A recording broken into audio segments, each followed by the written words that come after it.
All right, joining us on the Autumn Windbags, he is the creator of Raider Films on YouTube, one of the best X's and O's Raider analysis that I've seen on the internet, Carl Cockerham. He also played at Fresno State, a little bit before the Derek Carr era, but full-on Raider fan and now a member of the Autumn Windbags. Thanks for coming on, Karl. Thanks, Karl. Thank you, sir. Appreciate it. So I was going through all your videos, and I love how you take really integrated like elements like, all right, should we go after JJ Watt? What's Henry Ruggs' future like? What can we do about the red zone? And you just give us like 12 to 15 minutes of what's happening. Let's start with Henry Ruggs, because I feel like he was one of the more controversial guys this season. Like so many people like were excited for him. He had such high expectations. Not only did he not deliver just in general, but there were so many other rookie receivers that played so much better than him. What was your overall analysis of Ruggs in his rookie year? He was hobbling. Mm-hmm. He was hobbling. He was playing on one leg.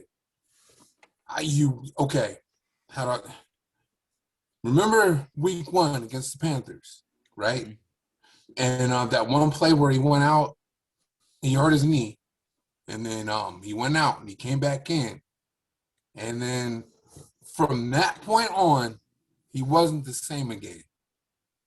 And I kind of know a little bit about knee injuries because I got one that's killing me right now.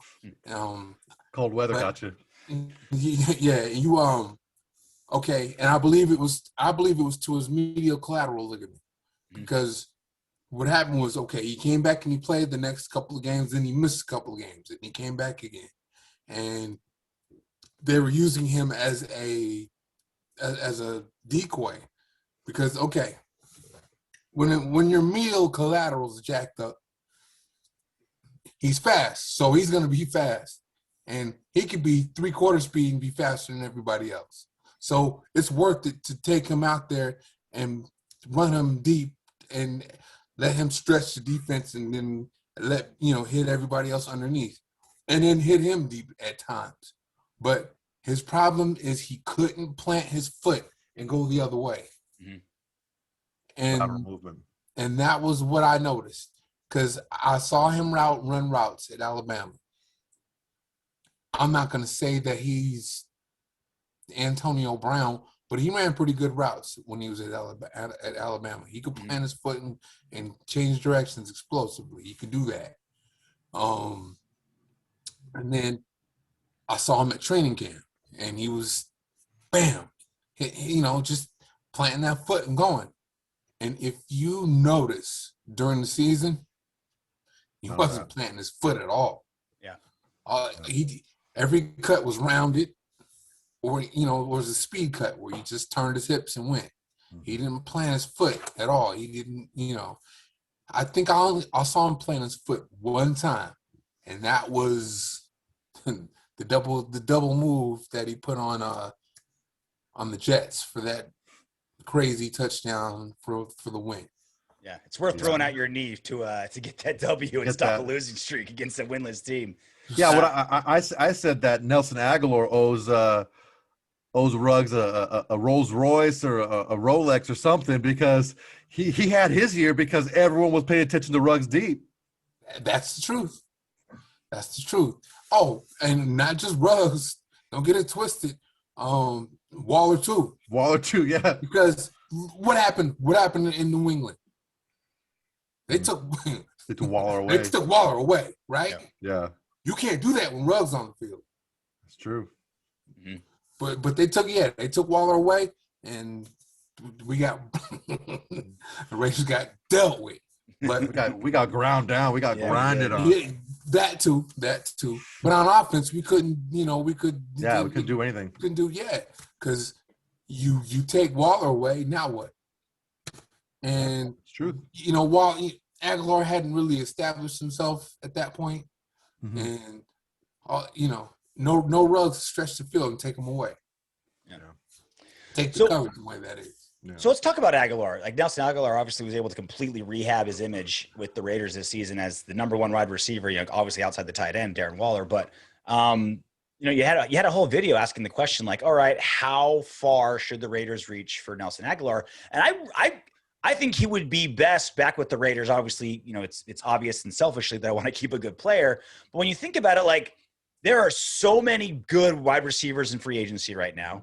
So many mock drafts have like 6, 7, 8 receivers going in round number 1. The salary cap's going to be less because of COVID.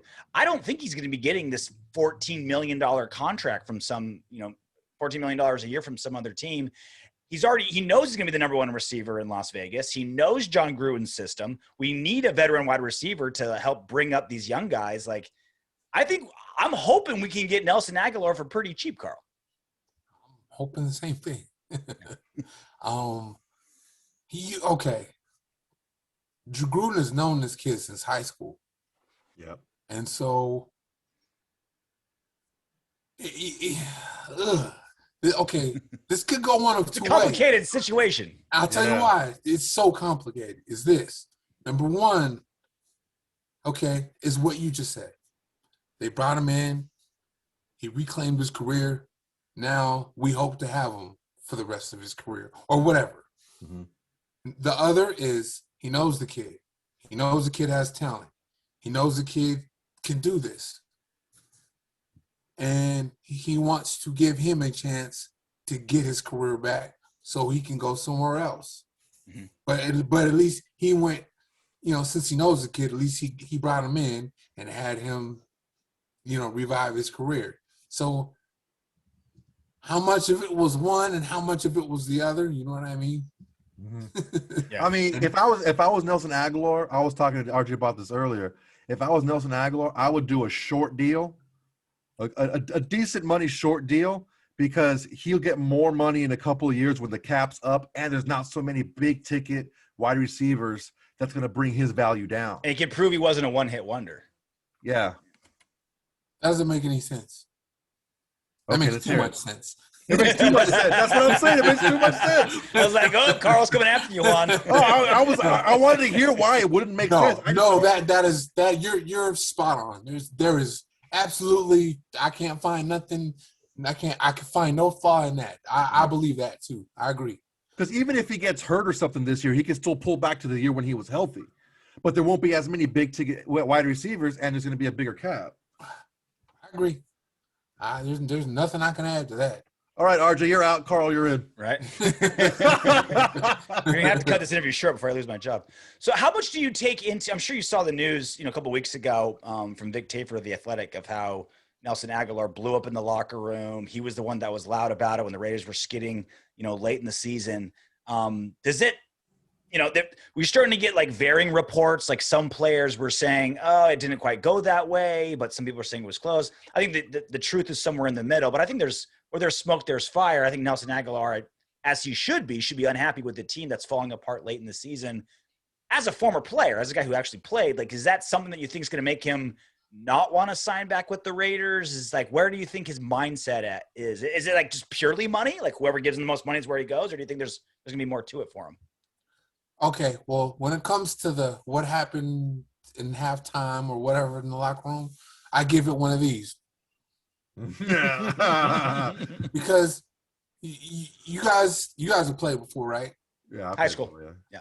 Okay. Does it change? I mean, locker rooms don't really change. How often does that happen in the locker room in halftime when you're losing and you're getting dealt with? Mm-hmm. How often does that happen?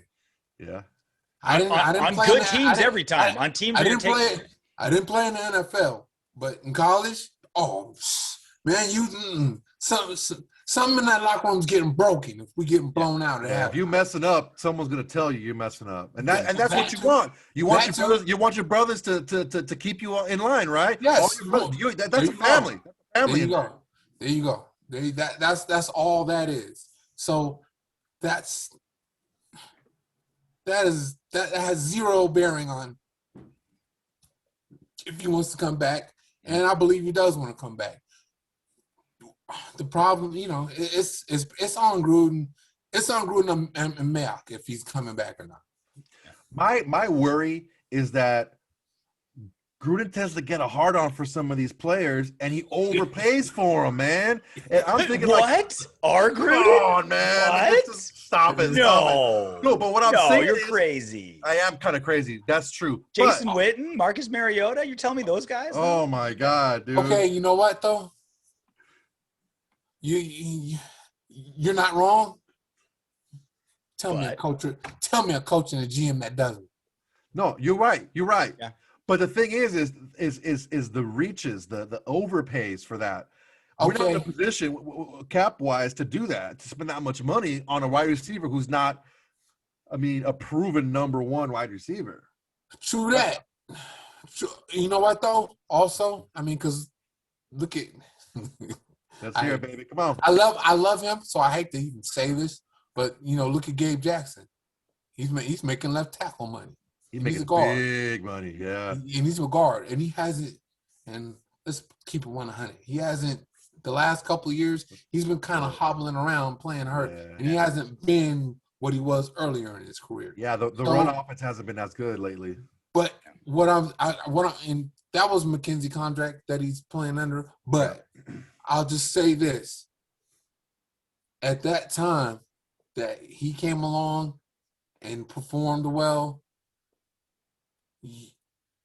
and at the state that the Raiders were in at that time, you have to overpay. Yeah. You have to give him. Otherwise, he's gone. Because think about it, man.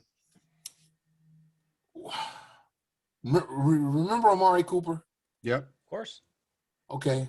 Remember how great he wasn't with the Raiders? Mr. Drops a lot. Yeah. And remember how and you see how great he is now at Dallas. His first game went off. Okay. No, don't get me wrong. He's still not consistent. If you put a good corner on him, he will disappear. But he's still better over there. And I'll tell you why. You go to a team like the Raiders that have been losing and whatever, and in Alabama, you used to winning, and it's not true anymore because the Vegas thing, but you have better facilities in Alabama than they had in Oakland. Yeah. Probably had better facilities in high school than they had in Oakland. Toilets that didn't overflow, man. I went to that stadium. Right. I went to that stadium in 2011, and that place was a dive back in 2011. My dorm room in college was better than going to the bathroom at the Coliseum. I hear you. Yes, that's all true. But remember the picture of Amari Cooper when he first got drafted to the Raiders, when he went to sign his rookie deal. Do you remember the picture? No, I don't remember it. What? Oh my goodness, you man. I drink a lot. I forget things. He looked okay. I'll just put it like this: he looked like Mike Tyson during the stare down when he was getting ready to fight Michael Spinks back in the day.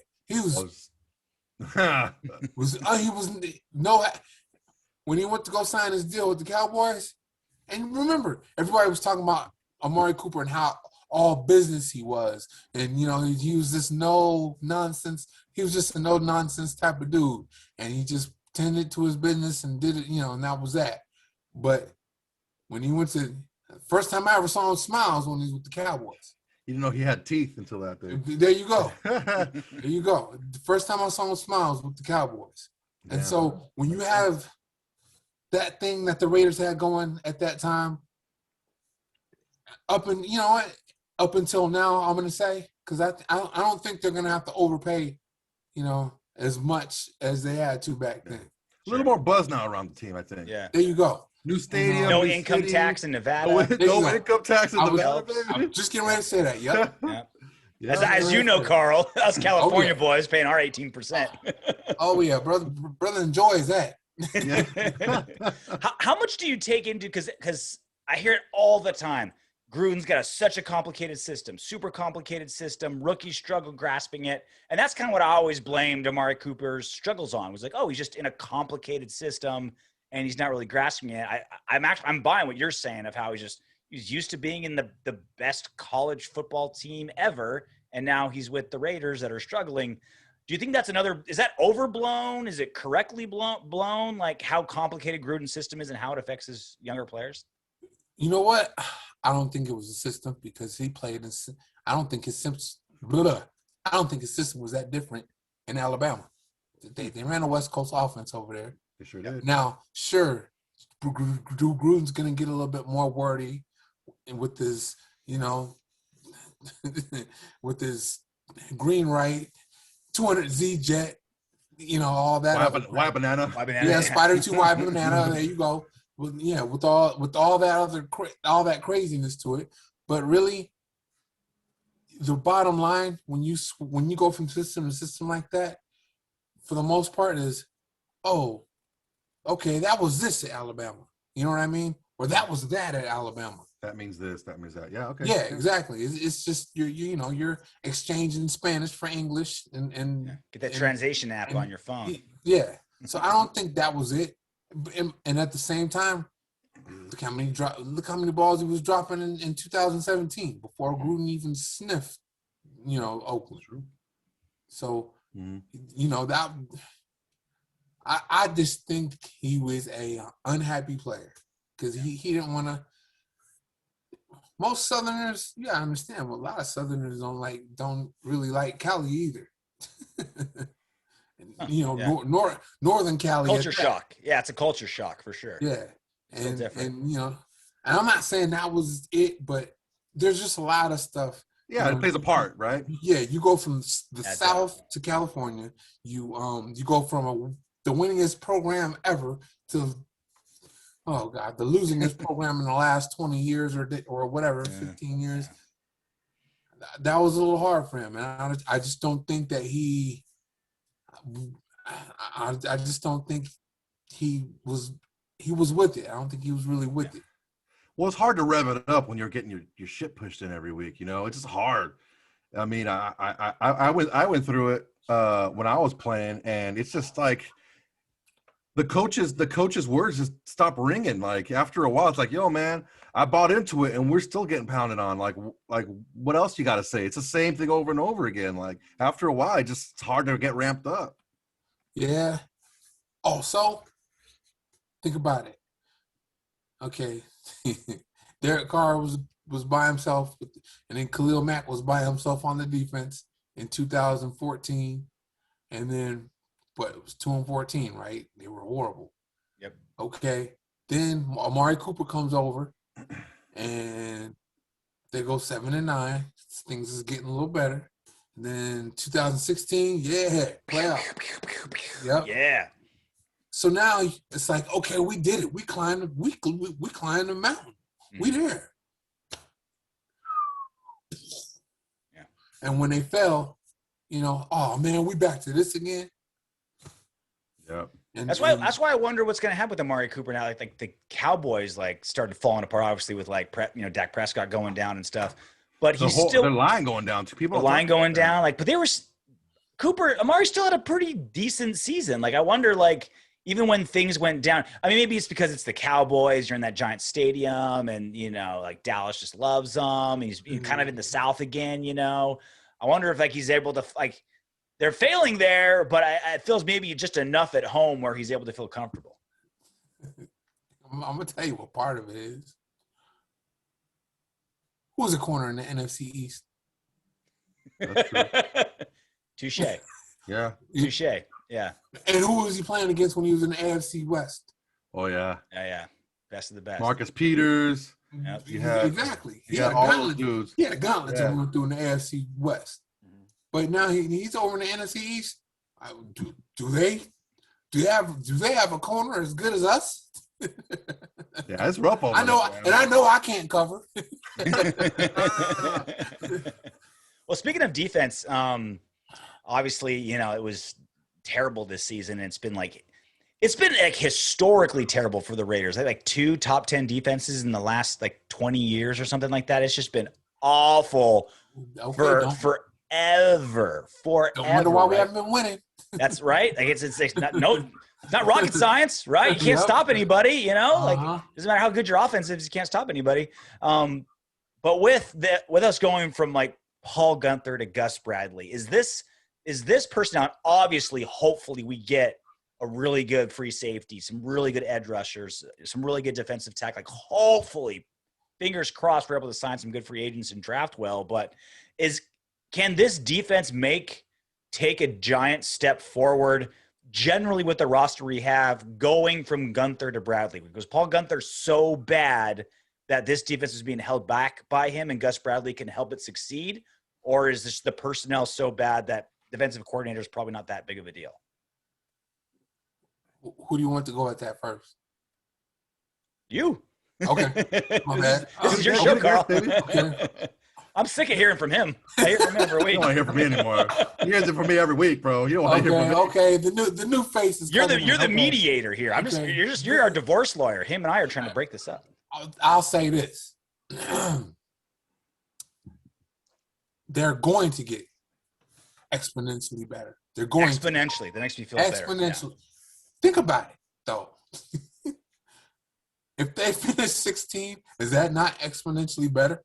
Oh yeah. If they're 20, if they're normally below average, I'll be doing backflips in my hallway if they're like 20th. Like that'd be great. Okay, but here, okay. Now I'm gonna keep going with this. Okay, number one, you saw that. I'm pretty sure you did your homework on Gus Bradley and the turnarounds that he's made on these defenses that he's gone to. Now, add to that, we have a Bradley system fits, particularly our secondary, fits our secondary better. I agree.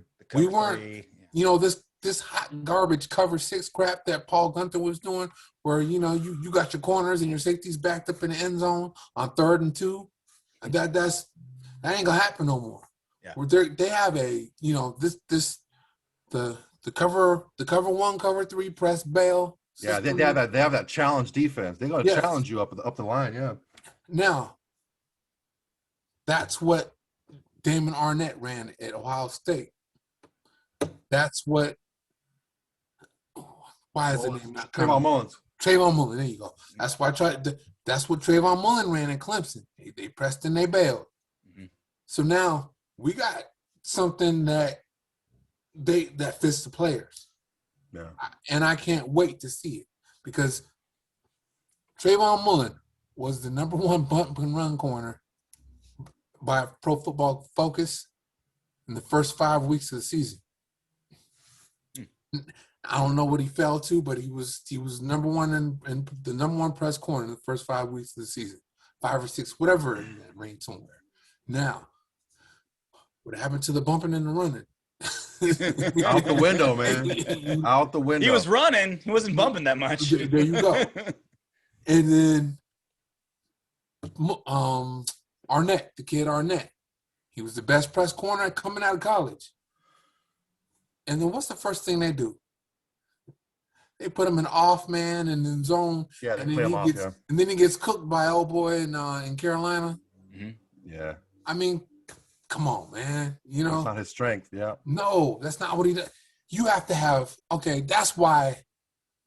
There's only one Deion. That's why he was so special. It's because not only was he fast, but obviously he's a road runner, but he can play press. He can plant his foot and go get it in zone. Yeah. Or he had good route recognition skills. He was smart. Smart, yeah. And so he could play off man. And just like Richard Sherman, he could play off man when he wants to because he's not as fast as Deion, but he's smart. He's smart. He gets to the spot. Exactly. So he can come out there and just look at you and say, okay, he's going to run a post. And that's the kind of route recognition you need to play off man. Mm-hmm. Arnett doesn't have that.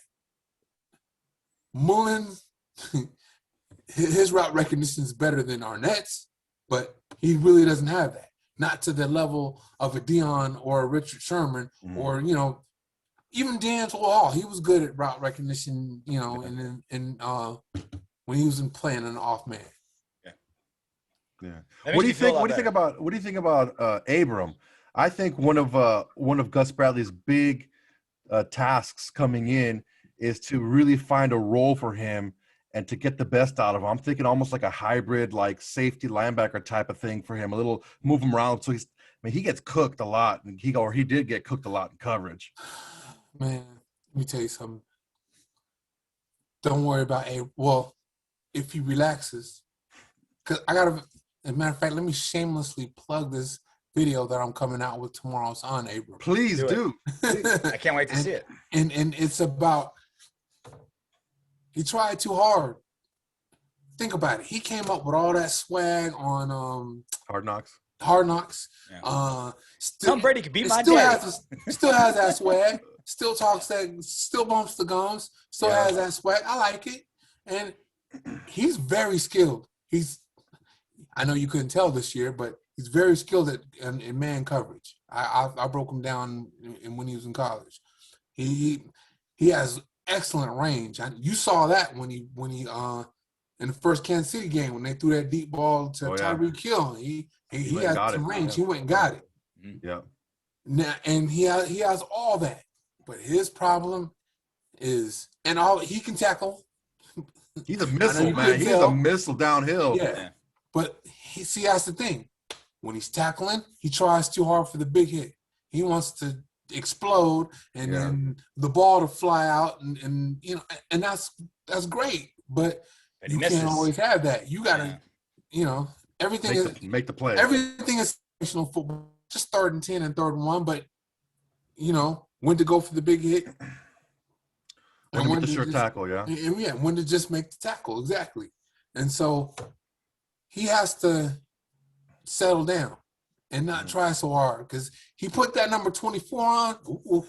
You already know you put 24 on it with the Raiders. You got to bring something, and he was trying to. You got to ball out. I like the fact that he wants to bring it. I like the fact that he wants to be great. But now you just got to slow him down. You got to say, man, you know what? Do your job. Just do your job. Because he was trying to do everybody else's job. Like when Patrick Mahomes scrambled and he wanted to go get, and they completed the ball in the zone. Because he's trying to make the play on Patrick Mahomes. No, you got to let somebody else do that. That's where trusting your teammates comes in, which his teammates on defense weren't very good. Trustable. Trustworthy. But you gotta learn how to trust your teammates. He has to learn to trust his teammates. Okay, somebody else is gonna go get that. I'm gonna stay in my zone. So if he throws it, because he'd have picked that off if he'd have been in the zone, or Mahomes wouldn't have thrown it. Yeah, he wouldn't have thrown it.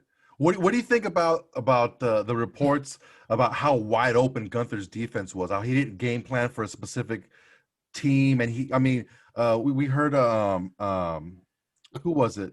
Was Compton, right? Compton wrote that they had like 30 to 35 third down calls for one per game. Just 30 to 35 just third down calls, and I would be confused as hell too. Like, you think that was part of it? Man, come on, man. That was part of it. No, that was all of it. That wasn't part of it. That was all of it. That's what I want to hear. And thank you for saying that, because that brings me to my next point. And that was, look at it. Okay, we expect this out of, even though he did try too hard, and that made it, because as you know, when you try too hard, sometimes you screw up worse than you would have if you didn't try at all. Yep. Because you're just trying too hard. You're just too tight. And just like for example, when he's in off-man coverage, he's jumping at every little move. And then next, he's, the guy catches the ball deep because he went for 2 of the 3 moves that was put on him.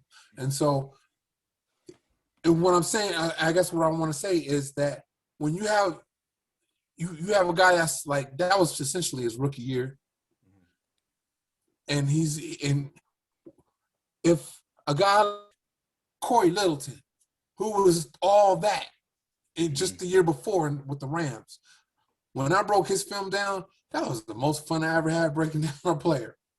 Because he was I thought I was watching a highlight reel, but this was just regular tape. That dude was 1 minute it's an interception, 1 minute it's fumble recovery, the next minute he's forcing a fumble, the next minute it's a sack, next minute it's a pass defense, next minute it's a tackle. This dude was all over the doggone place. Yeah.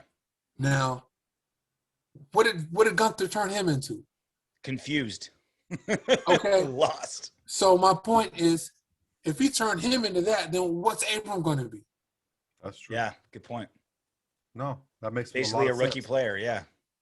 You know, Good point. what's he gonna be? What's Arnett gonna be? Mullen, man. I like Trayvon. I like him a lot. I love Mullen, man. I love all three of the players, including Abram. I'm not putting last year on Abram, even though he tried too hard. But when you have a system that's just simple, and not just simple, but something that you've run before, something that they ran in college, you're going to see a different secondary. It's going to be different. God, I hope so. That was one of the reasons why I felt like there's going to be a big jump this year. When you talk about Gruden, how he runs his teams, Gruden is basically the head coach of the offense. That's it. He doesn't really focus on the defense at all. He does not really in the meetings. He doesn't really focus on it at all. Basically, if you're a defensive coordinator on a Gruden team, you're basically a head coach just for the defense. He kind of leaves that alone. So Gus Bradley does have that head coaching experience, right? And he's a better teacher. He's a better game planner. And you have, I mean, how many top 3 round picks do you have? 1, 2, or first, second, or third round picks do you have on that defense? A lot. You've got a lot of players out there. Just maybe, like you said, they're just overly confused about going in. They're young. Now they're going to have someone who's going to break it down, teach them a little bit more. I'm having a lot of high hopes for this defense coming up. So do I. I mean, the players fitting the scheme is number one. You can't have somebody do something that he's not good at. You know, how am I going to, you know, if you're a plumber, if you're a plumber, why am I going to have you fix my stove? Yeah, makes a lot of sense. You know, yeah, that's not what you do. So if it's not what you do, I can't ask you to do that and expect a good job. Mm-hmm. I mean, now the secondary is going.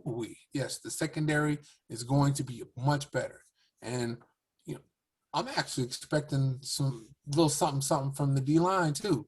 And I don't think the front 7 is as bad as the non-sacks showed. If you think about it, when did a Paul Gunther defense ever sack the quarterback a lot? Did they sack back a lot in Cincinnati when he was coordinator? No. I don't remember seeing a lot of sacks. They were a swarming defense. They weren't really a sack defense. Yes. And they had Geno Atkins and Carlos Dunlap and still didn't have that many sacks. Mm-hmm. And so I'm expecting, and it's crazy because, gosh, I forgot the guy's name. As on Twitter. I don't know if you ever. Not sure. Well, either way. He pointed out something to me, and because, you know, the Raiders ran that defense before when Ken Norton was the coordinator with Jack Del Rio. Mm-hmm. But they ran that system a little differently than what Paul Gunther does. See, with Norton and Del Rio, they had a Justin Ellis. They had him on the nose at the one technique, and then then they had the 5 and 3 and all that. Mm-hmm. Now with Bradley, which was what the guy pointed out to me, and that was Bradley doesn't use a huge one technique. He uses an undersized guy at the one technique, and he puts his nose out at the 3 technique. He uses he puts his big space heater out and at the 3 technique. Yeah. And so I'm just like, wow, we got some, and then he usually has a linebacker size guy, playing the Leo. Yeah. Mm-hmm. So, okay. This is, and you know what? I'm just basing everything off of what we have right now. Mm-hmm. And okay, I think that one technique undersized, who I'm hoping, because I've wanted to see him on the field for the last 3 years, but it seemed like every time he makes a play, they take him out of the game, and that's Maurice Hurst. Yes. Yeah. Now he can be that guy if he fits the mold of what Bradley does. You know what I mean? And so, okay, you put him there at that one technique. Now, and then of course we already know Furl's going to be on that base end. Mm-hmm.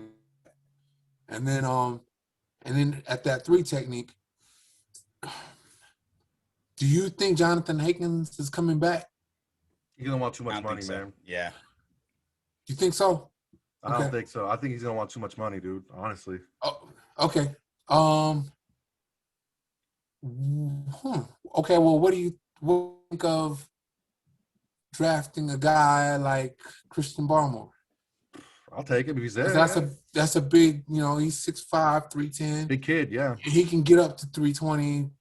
He can eat a couple of biscuits and eat no problem, man. 320, because that's about the size of the guy that Bradley goes with at that position. So you put him there, since you say Hankins is gonna go. I didn't know what to think, so I'm gonna go ahead and roll with you on that. All right, let's go with that then. And then the Leo. Now, I don't think it's a slam dunk that Max Crosby is going to be the Leo. No? Okay. No, because you need to be explosive to be a Leo. He's got a motor, but he's not that explosive. Yeah, I talked about that a couple weeks ago. I'm talking about, twitchy. The guy that can be on the quarterback while you're still in your stance, kind of explosive. Yeah. So. And you're right. Even if they're a little smaller, Bradley will put them out there because they're quicker. Because they're quicker. Yes, he puts those tweeners out there at the Leo. And thing about Crosby, okay, if he loses weight and gets back down to 255 when he was at the combine and he ran a 4.6, then maybe we got something. Yeah. But they put all that weight on him, and I understand he played with the torn labrum and everything, and so that affected his play, and I believe that, but at the same time, I thought putting all that weight on him slowed him down a little bit last year. I don't know what you guys saw, but I thought he was a little less quick, a little less explosive. Yeah, I think that's a big part of it, but it's also, he keeps getting hurt too. So you want to put weight on him to try to make him more durable, a little stronger, but it slows him down. It's like, damned if you do, damned if you don't. Bigger doesn't always mean less injury prone. Sometimes bigger means you get hurt more. Yeah, all right. Maybe. I mean, you got, and that goes to another conversation. Remind me to have that with you after this. We'll do that. We'll have that conversation next time. I talk about Max Crosby. I strained my labrum. God dang, I have no idea how he played with a torn labrum. No clue. I strained it once, and I was telling these guys, man, I didn't jerk off for like 2 weeks. It was my business arm, and I couldn't do it. That's a new record. That is Soto's brand new record. I just strained it. It's like a 99-yard rushing touchdown. It's a record that'll never be broken. Never be broken. Oh my goodness. Well, you stupid. All right, Karl. That's why I'm here. We could do this all day long. Loved having you on, Karl. We really appreciate it. Carl Cockerham. Make sure you check him out at Raiders Films on YouTube. One of the best breakdowns of all things Raiders. We got a Jonathan Abram video coming out that I can't wait to watch. Tomorrow. All right, Karl. Appreciate it, bud. Thanks for coming on. Thanks, Karl.